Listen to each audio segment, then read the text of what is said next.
വളരെ സ്നേഹം നിറഞ്ഞ കോഴിക്കോട്ടെ എൻ്റെ പ്രിയമുള്ള കാരണവന്മാരെ, സഹോദരി സഹോദരന്മാരെ, ഈ ആക്ഷൻ കമ്മിറ്റിയുടെ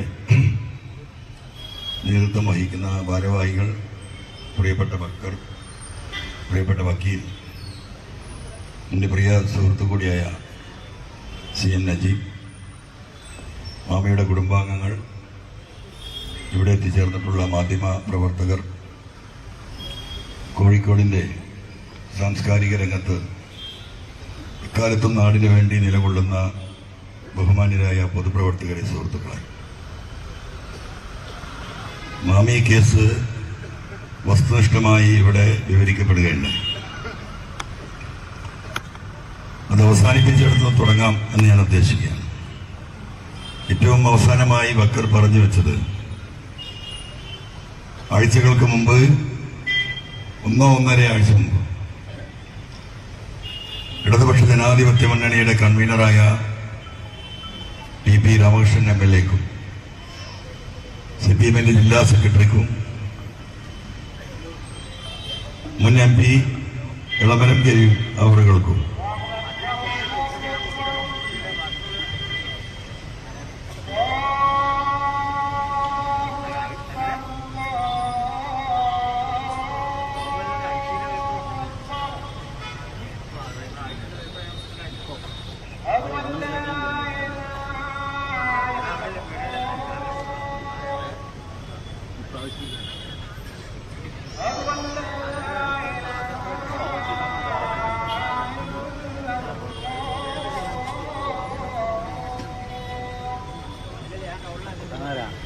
ഒരു ഗ്യാപ്പിൽ വെച്ചിട്ടില്ലെങ്കിലേ, ഒരു മിനിമത്തിൽ വെച്ചിട്ടില്ലെങ്കിലേ വൈഡ് പോകുമ്പം അത് ഭയങ്കര മഞ്ഞടിച്ചു.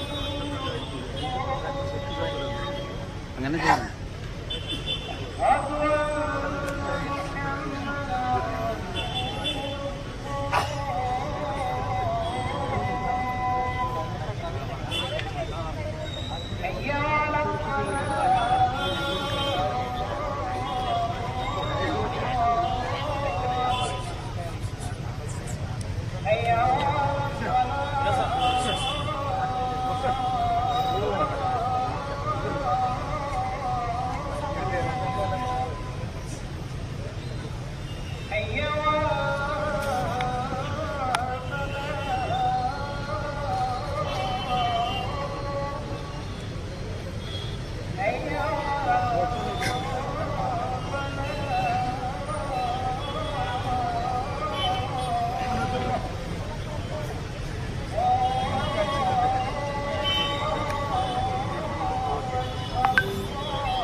അതുപോലെ തന്നെ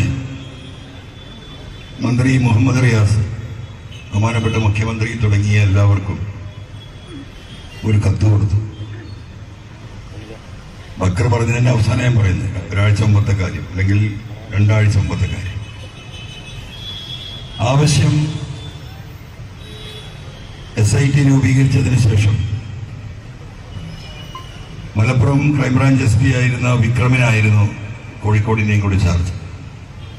അദ്ദേഹമാണ് 3 ദിവസം കേസ് SIT-യുടെ കീഴിൽ അന്വേഷിക്കുന്നത്. ആ കേസന്വേഷണത്തിൽ ഇവരെല്ലാവരും, മാമയുടെ ഭാര്യയും മക്കളും, ഇതുമായി ബന്ധപ്പെട്ട് പ്രവർത്തിക്കുന്ന അവരുടെ ബന്ധുക്കളും, ഈ ആക്ഷൻ കമ്മിറ്റിയും ഒക്കെ നല്ല സാറ്റിസ്ഫൈഡ് ആയിരുന്നു. ആ സമയത്താണ് അദ്ദേഹത്തെ പെട്ടെന്ന് തിരുവനന്തപുരത്തേക്ക്, പോലീസിൽ നിന്ന് നേരെ എക്സൈസ് ഡിപ്പാർട്ട്മെന്റിലേക്കാണ്. അത് ആ അന്വേഷണ ഉദ്യോഗസ്ഥന്റെ മികവിനെ കുറിച്ച് ഇന്റർനെറ്റിൽ കയറി നോക്കിയാൽ നിങ്ങൾക്ക് കാണാൻ കഴിയും. അപ്പൊ നിങ്ങൾക്ക് മനസ്സിലാവും എന്തുകൊണ്ടാണ് അദ്ദേഹത്തെ പൊടുന്നനെ മാറ്റിയതെന്ന്. അപ്പൊ ഞാനാണ് ആദ്യം കത്തി കൊടുക്കുന്നത്. ഞാനന്ന് ട്രിവാൻഡ്രത്തുണ്ട്. ക്രൈംബ്രാഞ്ച് ADGP-ക്ക് ഞാൻ നേരിൽ പോയി കൊടുത്തതാണ്. ഈ ഉദ്യോഗസ്ഥർ തന്നെ ഈ അന്വേഷണം പൂർത്തിയാക്കാൻ, കണ്ടിന്യൂ ചെയ്യാൻ അനുവദിക്കണം. ട്രാൻസ്ഫർ അവിടെ നിന്നോട്ടെ. ഇവിടെ അഡീഷണൽ ചാർജ് കൊടുത്തുകൊണ്ട് അദ്ദേഹത്തെ മാമി കേസ് ഇൻവെസ്റ്റിഗേറ്റ് ചെയ്യിക്കാൻ തീരുമാനമെടുക്കണം. ഞാൻ ക്രൈംബ്രാഞ്ച് DGPയുടെ ഓഫീസിലിരുന്ന് ഏകദേശം ഒരു 15-20 മിനിറ്റ് ഇരുന്നു. ഇത് റെക്കമെൻഡ് ചെയ്തുകൊണ്ട് എൻ്റെ കൺമുമ്പിൽ സ്റ്റെനോഗ്രാഫറെ വിളിച്ച് ഇത് DGPക്ക് റെക്കമെൻഡ് ചെയ്തുകൊണ്ട് എൻ്റെ കൺമുമ്പിൽ നിന്ന് മെയിൽ DGPക്ക് കൊടുത്തിട്ടാണ് ഞാൻ ഈ പറയുന്ന ADGP ക്രൈംബ്രാഞ്ചിന്റെ ഓഫീസിൽ നിന്ന് ഇറങ്ങുന്നത്. ഒരു 15-20 മിനിറ്റ്. അത് കഴിഞ്ഞ് ഈ പറയുന്ന കത്തുകളൊക്കെ എല്ലാവരും കൊടുത്തു. ഞാൻ വീണ്ടും ബന്ധപ്പെട്ടു, വീണ്ടും മുഖ്യമന്ത്രിക്ക് കത്ത് കൊടുത്തു.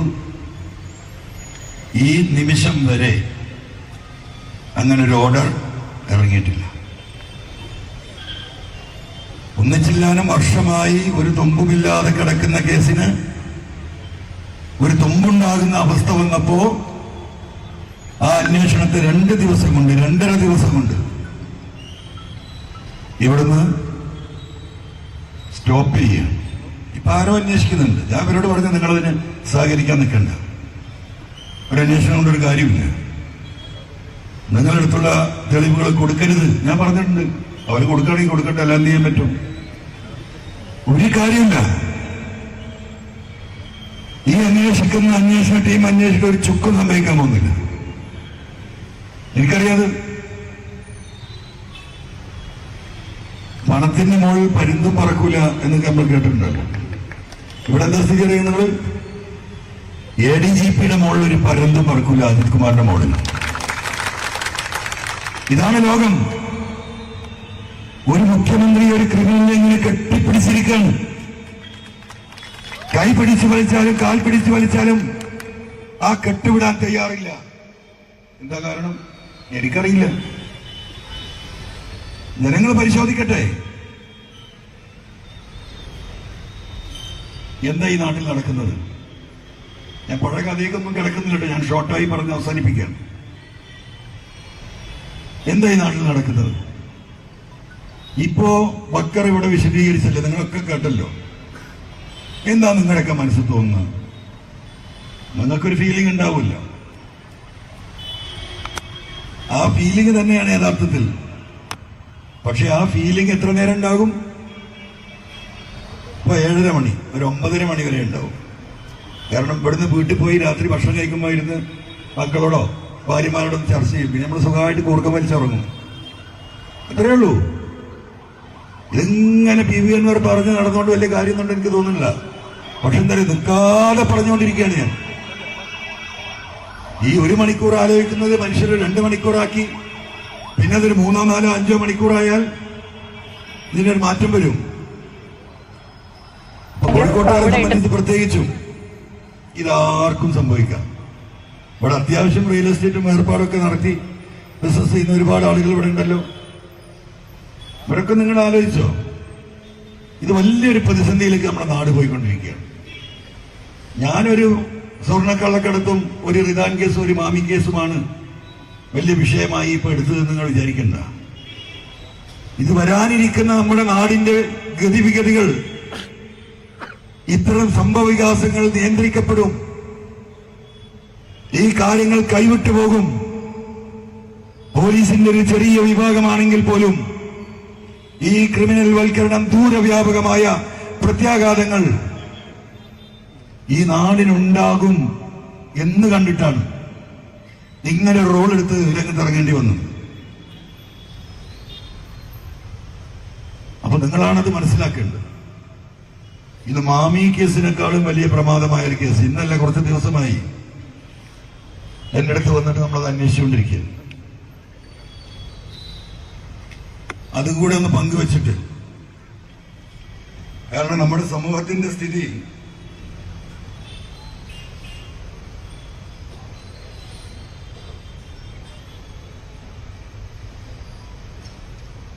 കണ്ണും ചെവിയൊക്കെ പോയിട്ടുണ്ട്. അതാ പ്രശ്നം.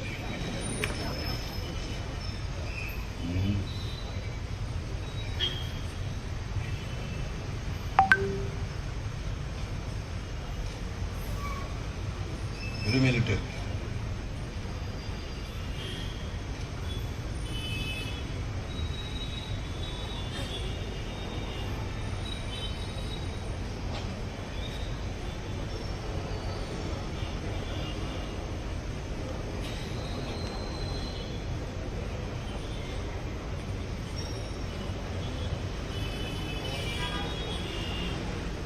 ഇത് ഒരു 3-4 വർഷങ്ങൾക്ക് മുമ്പ് നമ്മുടെ വടകരയിൽ പാനൂരിൽ 17 വയസ്സുള്ള ഒരു ആഷിർ എന്ന് പറഞ്ഞ കുട്ടി മയക്കുമരുന്ന് ലോബിക്ക് അടിമപ്പെട്ട് അവരിൽ നിന്ന് ആ കുടുംബം ആ കുട്ടിയെ മോചിപ്പിച്ച് കൗൺസിലിംഗ് നൽകി. രണ്ടാമത് അവൻ കോളേജിലേക്ക് പോകാൻ തുടങ്ങി.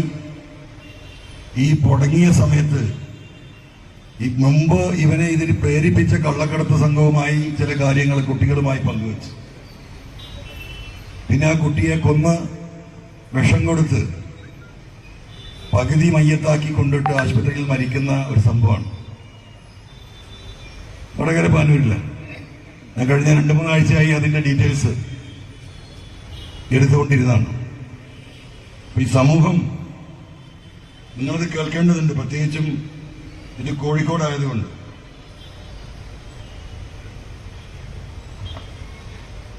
പാനൂർ പെരിങ്ങത്തൂർ അണിയാരത്തെ പയ്യമ്പലം വീട്ടിൽ അബ്ദുള്ള അഫ്സത്ത് ദമ്പതികളുടെ മകൻ മുഹമ്മദ് ആഷിർ 17 മരണപ്പെട്ടിട്ടുണ്ട്. 2 വർഷമാകുന്നു. 2017 ഡിസംബർ 22 വെള്ളിയാഴ്ച ഉച്ചയ്ക്ക് 1 മണിയോടെയാണ് തങ്ങൾ പീടികയിലെ ചായ കുടിക്കുന്ന കുട്ടികളോടൊപ്പം 2 പേരോടൊപ്പം ഇരിക്കവേ ആഷിർ കുഴഞ്ഞു വീണ് നിലയിൽ കണ്ടെത്തിയത്.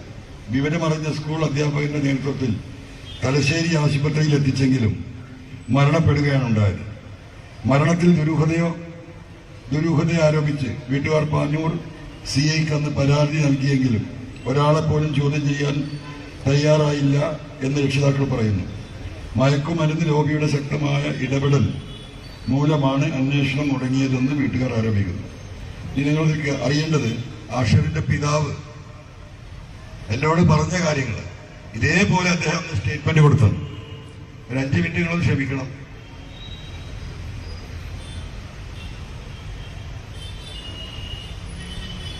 മരിക്കുന്നതിന് ഏതാനും മാസം മുമ്പ് ആഷിറിനെ തലശ്ശേരിയിലെ ഒരു മനോരോഗ കൗൺസിലറെ കാണിച്ചിരുന്നു.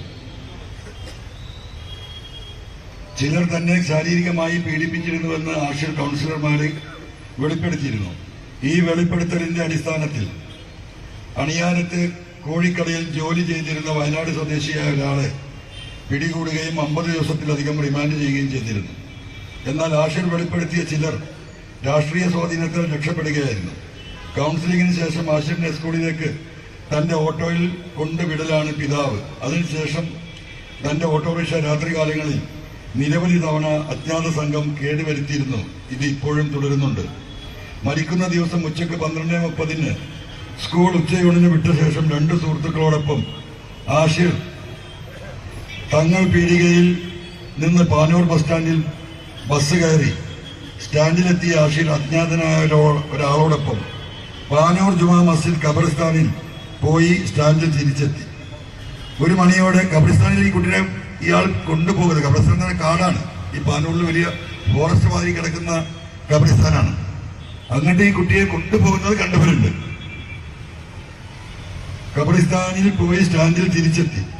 1 മണിയോടെ സുഹൃത്തുക്കളോടൊപ്പം ചുവന്ന കാറിൽ ഈ അജ്ഞാതൻ അവശനിലയിലായ ആഷിറിനെ തങ്ങൾ പീടികയിൽ ഇറക്കി വിടുകയായിരുന്നു. സുഹൃത്തുക്കളായ 2 പേരോടൊപ്പം സമീപത്തെ ചായക്കടയിൽ ഇരുന്നപ്പോൾ ആഷിർ കുഴഞ്ഞു വീഴാണ്. അവിടെ തിരിച്ചു വന്ന ഈ കുട്ടികളെ കൂടെ അവിടെ ജ്യൂസ് തിന്നപ്പോൾ സോഡ കുടിക്കാൻ വേണ്ടി ഇരിക്കുന്നിടത്താണ് ഈ കുട്ടി കുഴഞ്ഞു വീഴുന്നത്. ഈ പള്ളി ഖബർസ്ഥാനിൽ നിന്ന് മടങ്ങി വന്നതിന് ശേഷം ഈ അജ്ഞാതമായ വ്യക്തി ഒരു ചുവന്ന കാറിൽ കൊണ്ടുവിടുന്നത് ഈ കുട്ടികൾ കണ്ടിട്ടുണ്ട്, ഇവന്റെ സഹപാഠികൾ. സജീവ MSF പ്രവർത്തകനായ ആഷിറിന്റെ മരണത്തിന് ശേഷം പ്രദേശത്തെ 2 യുവാക്കൾ നാട്ടിൽ നിന്നും അപ്രത്യക്ഷമായിട്ടുണ്ട്.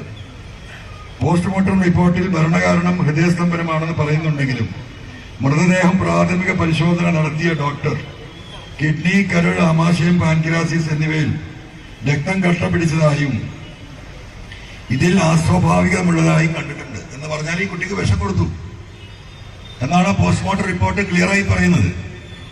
ഒറ്റടിക്ക് സെക്കൻഡിൽ മരിക്കുന്ന വിഷമല്ല, മണിക്കൂറുകൾ കൊണ്ട് മരിക്കുന്ന വിഷമായിരിക്കാം കൊടുത്തിട്ടുണ്ടാവുക.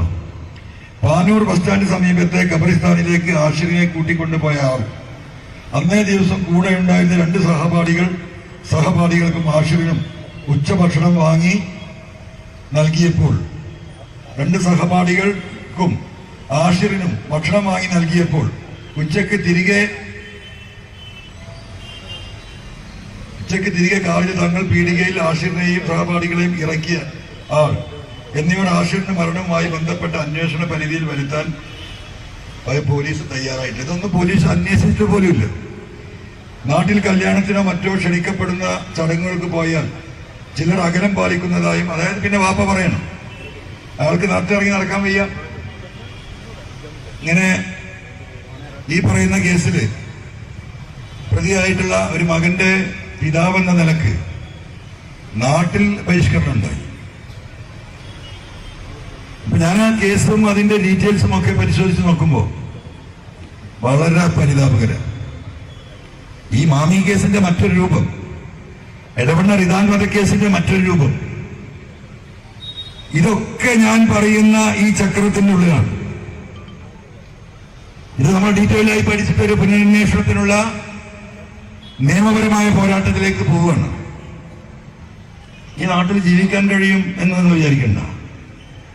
നിങ്ങൾ വിചാരം നമ്മളൊരു കുറ്റം ചെയ്യില്ലല്ലോ, ഞാൻ വളരെ സുഖമായി ജീവിക്കരുത്, നമ്മൾ നിയമം നടപ്പിലാക്കി നിയമത്തിന് വിധേയമായി ജീവിക്കുന്നു എന്നൊക്കെ നിങ്ങൾ വിചാരിച്ചിട്ട് ഒരു കാര്യമില്ല. ഇപ്പൊ ഈ MDMA കേസുമായി ബന്ധപ്പെട്ട് നമ്മൾ പരിശോധിച്ച് നോക്കുമ്പോൾ 100-ലേറെ ചെറുപ്പക്കാരാണ് കള്ളക്കേസിൽ കുടുക്കിയിരിക്കുന്നത്. ഒരു ബന്ധവുമില്ല. ഒന്ന് മണത്ത് നോക്കുന്ന ബന്ധമെങ്കിലും വേണ്ടേ? പോലീസിലെ ഒരു സംഘമാണ് ഈ കച്ചവടം നടത്തുന്നത്. ഇവരാണ് സാധനം കൊണ്ടുവരുന്നത്, ഇവരാണ് ഏജന്റുമാരെ ഏൽപ്പിക്കുന്നത്, ഇതിന്റെ പണം മുടക്കുന്നതും ലാഭമെടുക്കുന്നതും അവർ. എന്നിട്ട് കേസ് വേണം സുജിത് ദാസിന്. അതിനെന്താ പണി? നിരപരാധികളായ ആളുകളെ, ചെറുപ്പക്കാരെ കൊടുക്കുക. 1 ഗ്രാം 2 ഗ്രാം നിയമത്തിന് വിധേയമായി 1 കൊല്ലമോ 1.5 കൊല്ലമോ ശിക്ഷ കിട്ടുന്നതിൽ കൊടുക്കുക. അങ്ങനെ സർക്കാരിന്റെ മുമ്പിൽ, ജനങ്ങളുടെ മുമ്പിൽ, പൊതുസമൂഹത്തിന്റെ മുമ്പിൽ സുജിത് ദാസ് IPS ഏറ്റവും കൂടുതൽ സ്വർണം പിടിച്ചവൻ, ഏറ്റവും കൂടുതൽ MDMA കേസ് പിടിച്ചവൻ, രാഷ്ട്രപതിയുടെ അവാർഡല്ല, യുണൈറ്റഡ് നേഷൻസിന്റെ അവാർഡ് കൊടുക്കേണ്ടവൻ അവന് എന്നാണ് എന്റെ അഭിപ്രായം. അത്ര ബുദ്ധിയാ. അപ്പൊ അവിടെയാണ് വിഷയം. ഇതെല്ലാം നടക്കുന്നത് ഈ മലബാറിൽ, പ്രത്യേകിച്ച് മലപ്പുറം ജില്ലയിൽ. ഇന്നെന്താണ് ബഹുമാനപ്പെട്ട മുഖ്യമന്ത്രി പറഞ്ഞത്? എന്റെ കയ്യിലുള്ളത് ഹിന്ദു ന്യൂസ് പേപ്പറാണ്, നിങ്ങളെല്ലാവരും കണ്ടിട്ടുണ്ടാവും. ഇതാണ് എന്താണ് headline? CPIM has always stridently opposed RSS and Hindutva forces in Kerala. അദ്ദേഹം പറയാണ് CPM ആണ് ഈ ഹിന്ദുത്വ ഫോഴ്സസിനെ ഇവിടെ ഏറ്റവും കൂടുതൽ ശക്തമായി നേരിട്ടിട്ടുള്ളത്. ഞാനത് പറയാനല്ല, അതിലൊരു വാസ്തവമുണ്ട്, അതിൽ തർക്കമില്ല. പക്ഷെ ഇപ്പോഴത്തെ സ്ഥിതി എന്ത്? അവിടെയാണ് പ്രശ്നം. ഇതിൽ അദ്ദേഹം പറഞ്ഞു വരുന്നത് മലപ്പുറം ജില്ല സംസ്ഥാനത്തെ ഏറ്റവും വലിയ ക്രിമിനൽ സംഘത്തിന്റെ കേന്ദ്രം. ആരോടാ പറയുന്നത്? ഹിന്ദു ന്യൂസ് പേപ്പറിനോട്. എന്താ മാതൃഭൂമി മനോരമയും കേരളത്തിലെ മറ്റു പത്രങ്ങളോട് പറയാത്തത്? ചോദ്യമുണ്ടാകും. ഈ വാർത്ത എങ്ങോട്ടാ പോകുന്നത്? നേരെ ഡൽഹിയിലേക്ക്. സദുദ്ദേശമാണോ ദുരുദ്ദേശമാണോ? ഇതിൽ പറയുന്ന കണക്കുകൾ മലപ്പുറം ജില്ലയിൽ നിന്ന് 150ഓളം സ്വർണ്ണ കേസുകൾ പിടിച്ചു. എങ്ങനെയാ മലപ്പുറം ജില്ലയിൽ നിന്ന് പിടിച്ചത്? ഈ എയർപോർട്ട് നിൽക്കുന്നത് എവിടെയാ? മലപ്പുറം ജില്ലയിൽ. ആ എയർപോർട്ടിന്റെ മുറ്റത്തിട്ട് പിടിച്ചാൽ ഈ കേസ് എവിടെയാണ് FIR ഇടുക? മലപ്പുറം ജില്ലയിൽ. അപ്പൊ ഈ നാടാകെ പോകേണ്ട സ്വർണം കരിപ്പൂരിലിറങ്ങി തമിഴ്നാട്ടിലും കർണാടകയിലേക്കും ഒക്കെ പോകാമല്ലോ, മറ്റു ജില്ലകളിലേക്ക് പോകാമല്ലോ, അവിടെയൊക്കെ ഈ കള്ളക്കടത്ത് സംഘങ്ങൾ ഉണ്ടാകാമല്ലോ. പക്ഷേ പിടിക്കുന്ന എവിടെയാ? അപ്പൊ അദ്ദേഹം എന്താ പറയേണ്ടത്? ആ പിടിക്കപ്പെട്ടവന്റെ പാസ്പോർട്ട് വെരിഫൈ ചെയ്ത് അവൻ ഏത് ജില്ലക്കാരനാണെന്ന് നോക്കണം. ആ ജില്ലക്കാരനാണ് ഇതിൽ പ്രതി. ഇതാർക്കാ അറിയാത്തത്? എന്താ അദ്ദേഹം ചെയ്യുന്നത്? അടിച്ചേൽപ്പിക്കുക ഒരു സമുദായത്തെ. ഞാൻ സമുദായം പറയാൻ വന്നതല്ല ഇവിടെ. പക്ഷെ ഈ പോക്കുണ്ടല്ലോ, വളരെ അപകടകരമായ പോക്ക. ഇത് ശരിയായ രീതിയിലുള്ള പോക്കല്ല. ഇതാണ് ഇവിടെ ചോദ്യം ചെയ്യപ്പെടുന്നത്. ആഷിർ എന്ന കുട്ടിയുടെ കാര്യം ഞാൻ ഇവിടെ വായിച്ചു. മാമിയുടെ കഥ നിങ്ങളുടെ മുന്നിൽ. എടവണ്ണ എന്റെ വീടിന്റെ 2 കിലോമീറ്റർ അപ്പുറത്താണ് റിദാൻ ബാസിൽ കേസ്. ഈ SIT അന്വേഷിക്കുകയാണ്. ഞാൻ കൊടുത്ത പരാതിയുടെ അടിസ്ഥാനത്തിൽ സ്വകാര്യമായ അന്വേഷണം നടക്കുന്നുണ്ട്. പക്ഷേ 4 ദിവസം മുമ്പ് എടവണ്ണ പോലീസ് ക്രൈമാണ് റിദാൻ ബാസിൽ കേസിൽ. തുടക്കം മുതലേ ഞാൻ പറഞ്ഞു, ഈ റിദാൻ ബാസിൽ മരണപ്പെട്ടത് കേസിൽ ബുക്ക് ചെയ്യപ്പെട്ട ഷാൻ, ആ ഷാനുമായി അവരുടെ കുടുംബങ്ങളുമായി നിരന്തരമായി 2-3 ദിവസം ഞാൻ സംസാരിച്ചു. ഒരുപാട് ക്രോസ് ക്വസ്റ്റ്യൻസ് നടത്തി. ഒരു കോമൺ സെൻസ് ഉള്ള ഒരു മനുഷ്യന് മനസ്സിലാകുന്ന വിധം കാര്യങ്ങൾ ഗ്രാസ്പ് ചെയ്തെടുക്കാൻ നമുക്ക് സാധിക്കും. മരിച്ച റിദാൻ ബാസിന്റെ കുടുംബവും ഭാര്യയുമായി സംസാരിച്ചു. അവരും വലിയ സംശയത്തിലാണ്. എന്താ സംശയം? ഈ റിദാൻ ബാസിലും മരിച്ച റിദാനും ഷാനും തമ്മിൽ നല്ല സുഹൃത്ത് ബന്ധമായിരുന്നു. ഒരു അഭിപ്രായ വ്യത്യാസമില്ല. അങ്ങനെ ഒരു കൊല ചെയ്യത്തക്ക രീതിയിലോ അല്ലെങ്കിൽ അഭിപ്രായ വ്യത്യാസമോ ഇല്ല എന്ന് ഈ മരിച്ച റിദാൻ ബാസിലിന്റെ ഭാര്യ കുടുംബവും പറയാം. കൊല ചെയ്യപ്പെട്ടു എന്ന് പറയുന്ന കുടുംബം തെളിവനുസരിച്ച് ആ രാത്രിയിലെ വൈകുന്നേരം 7 മണി തൊട്ട് പിറ്റേ ദിവസം പെരുന്നാളാണ്. ആ പെരുന്നാളിന്റെ തലേ ദിവസത്തെ രാത്രിയിലെ കാര്യങ്ങൾ ഓരോന്ന് വിവരിക്കുന്നു. ഭർത്താവിനെ കാണാതെ സുഹൃത്തായ ഷാന് ഭാര്യ വിളിക്കുന്നു പലതവണ. അപ്പോ എങ്ങനെ നമ്മൾ കണക്കൂട്ടി നോക്കിയാലും ഒരാൾക്കും അത് ഉൾക്കൊള്ളാൻ കഴിയില്ല. ഒന്ന്. രണ്ടാമത്തെ കാര്യം, പോലീസ് ആകെ ശ്രമിച്ചത് ഈ കുട്ടി മരിച്ച റിദാൻ ബാസിലിന്റെ ഭാര്യ ഹിബയും കൊലയാളി എന്ന് പറയുന്ന ഷാനും തമ്മിൽ അവിഹിത ബന്ധമുണ്ടായിരുന്നു എന്ന് തെളിയിക്കാനാണ് പോലീസ് ശ്രമിച്ചത്. ആ അവിഹിത ബന്ധത്തിന്റെ ഭാഗമായി കാമുകന് ഹിബയെ കിട്ടാൻ ഭർത്താവായ റിദാൻ ബാസിലിനെ കൊന്നു എന്നുള്ള ഒരു സ്റ്റോറിയിലേക്കാണ് പോലീസ് ആദ്യം പോകാൻ ശ്രമിച്ചത്. 2 കുടുംബങ്ങളും അതിനെ റെസിസ്റ്റ് ചെയ്തു. ഹിബയുടെ കുടുംബവും റിദാൻ ബാസിലിന്റെ കുടുംബവും ഒരിക്കലും അത് സംഭവമില്ല എന്ന് പറഞ്ഞു. ഭർത്താവ് മരിച്ച ഈ പെൺകുട്ടിയെ 2ാമത്തെ ദിവസം പോലീസ് സ്റ്റേഷനിൽ കൊണ്ട് ഭീഷണിപ്പെടുത്തി. 3ാമത്തെ ദിവസം അതിഭീകരമായി ഈ പെൺകുട്ടിയെ ഭീഷണിപ്പെടുത്തി വർദ്ധിച്ചു. മുടി പിടിച്ചു വലിച്ചു. ഷൂ ഇട്ട് വിരലിന്റെ മകളിൽ കയറിയിരുന്നു. കൂർത്ത പെൻസിൽ കൊണ്ട് ഈ ഭാഗത്തിട്ടിടിച്ചു. ഒറ്റ ആവശ്യം, ഇവനുമായി അവിഹിത ബന്ധമുണ്ട് എന്ന് ഈ പെൺകുട്ടി സമ്മതിച്ചു കൊടുക്കണം. 3.5 ദിവസം ക്രൂരമായി മർദ്ദനത്തിനിരയായി ഈ ഷാൻ. ഒരു പുരുഷനെ എങ്ങനെയൊക്കെ മർദ്ദിക്കാമോ അങ്ങനെയൊക്കെ മർദ്ദിച്ചിട്ടുണ്ട്. പക്ഷെ അവനും സമ്മതിച്ചില്ല. നിങ്ങൾ എന്ത് പറഞ്ഞോ അത് സമ്മതിക്കാം. അത് മാത്രം ഈ അവിഹിത ബന്ധം സമ്മതിച്ചു കൊടുത്തില്ല. എന്നിട്ടൊരു 4 വരി കള്ളക്കഥയുണ്ടാക്കി ഈ റിദാൻ ബാസിൽ ഇവൻ ചെയ്തിരുന്ന ബിസിനസ്സിൽ, ഷാനിന്റെ മുതലാളി ചെയ്തിരുന്ന ബിസിനസ്സിൽ ആ പങ്കാളിത്തത്തിൽ നിന്ന് ഇവനെ ഒഴിവാക്കിയാൻ റിദാൻ ഇടപെട്ടു എന്നൊരു കള്ളക്കഥ ഉണ്ടാക്കിയിട്ടാണ് കേസ് കൊടുത്തത്. ബഹുമാനപ്പെട്ട മുഖ്യമന്ത്രിയോട് ഈ കാര്യങ്ങൾ പൂർണ്ണമായി ഞാൻ വിശദീകരിച്ചു, എഴുതി കൊടുത്തു. ഈ അന്വേഷണത്തിന്റെ ഭാഗമായി അത് വന്നു. SIT അന്വേഷിച്ചുകൊണ്ടിരിക്കുമ്പോഴാണ് 4 ദിവസം മുമ്പ് ഇടവണ്ണ പോലീസ് മഞ്ചേരി കോടതിയിൽ ഒരു പെറ്റീഷൻ ഇടുകയാണ്. എന്താ പെറ്റീഷൻ? വിചാരണ സ്റ്റേജിലാണ്. വിചാരണ നിർത്തിവെച്ച് ഞങ്ങൾക്കിത് വീണ്ടും പുനരന്വേഷണം ഇടവണ്ണ പോലീസിന് നൽകണം. കാരണം റിദാൻ ബാസിലിന്റെ ഫോണുമായി ബന്ധപ്പെട്ട് ചില സൂചനകൾ കിട്ടിയിട്ടുണ്ട്. കോടതി അനുവദിക്കും, സ്വാഭാവികമാണ്. അപ്പൊ വീണ്ടും ഈ കേസ് തേച്ച് മാച്ച് കളഞ്ഞ അതേ പോലീസിന് തന്നെ വീണ്ടും അത് കൈമാറി.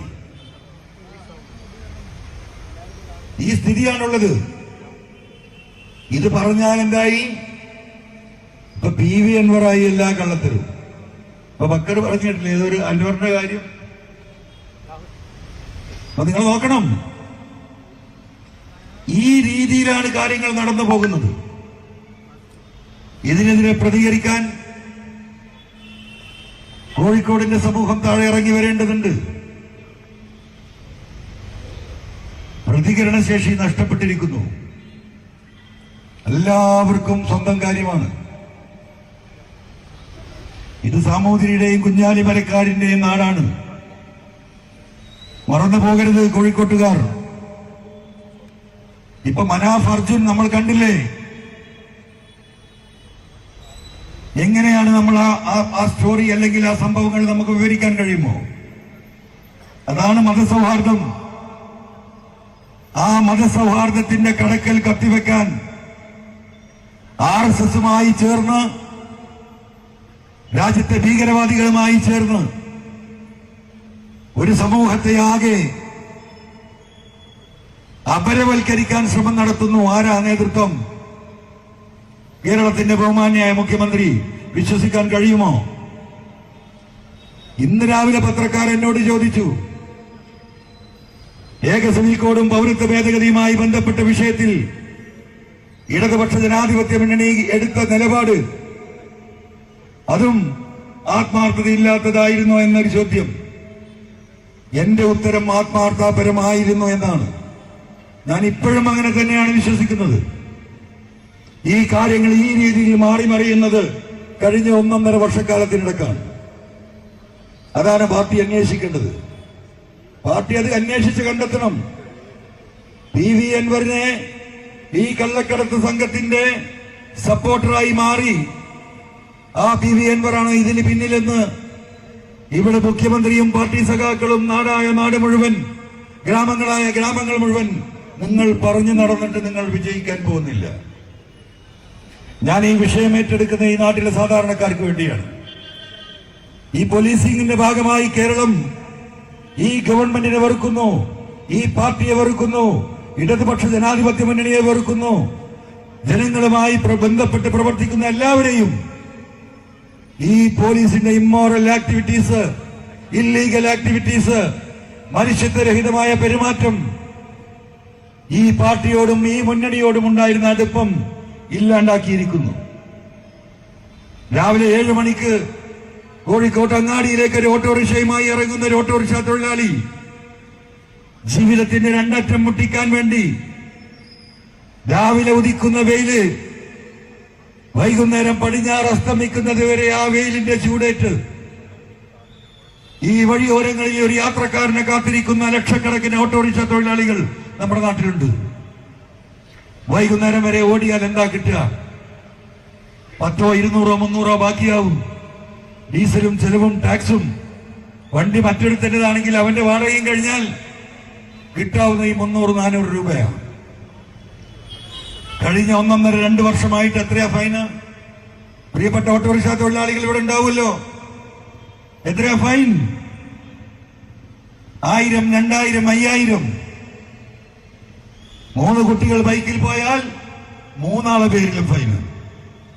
ഇത് ഏത് IPC, ഏത് CRPC ചോദിച്ചാൽ ഒരാൾക്കും അറിയില്ല. കേസൊക്കെ പോലീസ് സ്വയം നിർവചിക്കപ്പെടുന്നു. CRPCയും IPCയും ഒന്നും പരിഗണിക്കേണ്ടതില്ല. തോന്നിവാസം നടത്തുന്നു. ജനങ്ങളെതിരാകാതിരിക്കുവോ?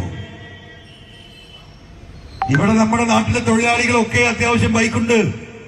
2-3 ആള് ചേർന്ന് 2000, 3000, 5000 കൂട്ടി ഒരു 10,000-10,000 സ്വരൂപിച്ച് ഫൈനാൻസിലെടുത്ത് ഒരു ബൈക്ക് എടുത്ത് 3 പേരാണ് രാവിലെ ജോലിക്ക് പോവുക.